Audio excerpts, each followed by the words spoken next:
जैसा आपने कहा तो उससे फिर ये भी चीज़ क्लियर हो जाती है कि ऐसा नहीं होगा कि चाइना पाकिस्तान को छोड़कर भारत से दोस्ती करेगा।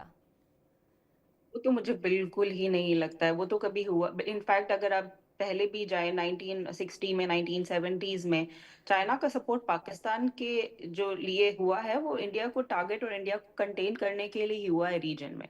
एंड अभी ऑपरेशन सिंदूर के बाद जो हमने चाइना का सपोर्ट देखा पाकिस्तान के लिए, इससे बड़ा एविडेंस तो हो ही नहीं सकता कि जो चाइना पाकिस्तान का जो दोस्ताना है वो टूटेगा और चाइना इंडिया को प्रेफर करेगा पाकिस्तान के ऊपर।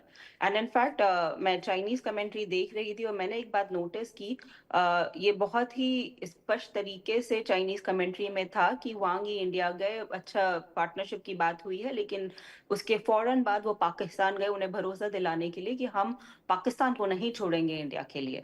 हुँ। सो ये जो बॉर्डर डिस्प्यूट ऑफ कोर्स है, इकोनॉमिक इश्यूज है, बट पाकिस्तान जो सबसे बड़ा इशू है हमारे लिए, जो हमारा सिक्योरिटी इशू बहुत सबसे बड़ा रहा है, तो वो हमेशा है और चाइना का ही सपोर्ट है जो पाकिस्तान का इतना हमें आजकल कॉन्फिडेंस दिख रहा है।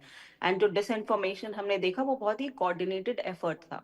जी। सो चाइना पाकिस्तान के रिश्तों को तोड़ना और इंडिया के लिए भारत के लिए वो तो मुझे बिल्कुल नामुमकिन लगता है। मगर क्या सना इस वक्त चाइना ये भी देख रहा होगा कि जिस तरीके से, क्योंकि पहले भी हमने बात करी कि आसिम मुनीर का बार बार अमेरिका जाना, जिस तरीके से अमेरिका और पाकिस्तान के रिश्ते बढ़ते जा रहे हैं, क्या ये भी एक छोटा ट्रिगरिंग पॉइंट हो सकता है चाइना के लिए इस वक्त? मुझे लगता है कि अगर वो अभी जो यूएस के साथ उनका आउटरीच भी हो रहा है, ऐसा नहीं है कि वो चाइना इज ब्लाइंड साइडेड। मुझे लगता है कि वो चाइना को पूरा ब्रीफ करके और परहैप्स अब अगर देखें तो ये चाइना के इंटरेस्ट में भी है।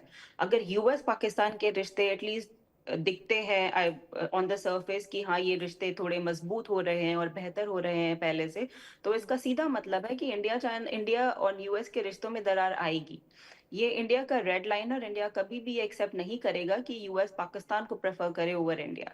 सो आई थिंक जो आपने हमने पहले भी अभी डिस्कस किया कि जो यूएस ने इंडिया को देखा बहुत सालों से, वो as an effective counter balance to China in the region.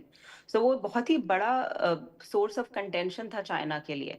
सो मुझे लगता है कि ये सब बहुत ही छोटी सी मामूली सी चीजें हैं चाइना के लिए कि वो असीम आसिम मुनीर जाके व्हाइट हाउस में लंच कर रहे हैं, बट हम्म। उनको अभी इसके बदले क्या मिला, उनको ये मिला कि जो दरार है और जो ट्रस्ट है इंडिया और यूएस के बीच में वो बढ़ता जा रहा है। एंड आई थिंक सबसे ज्यादा जो अगर फेवरेबल और वेरी पॉजिटिव आउटकम मैं बोलूंगी तो ये चाइना ही मैं बोलूंगी कि विनर रहा है इसके जो जो भी एंटायर सिचुएशन है। जी। तो क्या लेकिन पाकिस्तान को ट्रम्प क्या मोहरा बना सकता है, क्योंकि ट्रम्प भारत पर 50% टैरिफ लगाकर पाकिस्तान को अमेरिकी बाजार में एक वैकल्पिक आपूर्तिकर्ता के रूप में बढ़ावा देकर भारत की अर्थव्यवस्था को नुकसान पहुंचाना, इस तरीके की चीज़ें, टेक्सटाइल, सी फूड, जेम्स जैसी चीज़ों को लेकर वो पाकिस्तान का रुख करना चाहता है, तो क्या ये एक बड़ा बदलाव हो सकता है? सैन्य सहायता को बढ़ावा देना या इस तरीके की तमाम चीज़ें अगर अमेरिका पाकिस्तान के साथ करे, तो ये भारत के लिए कितनी टेंशन की बात हो सकती है?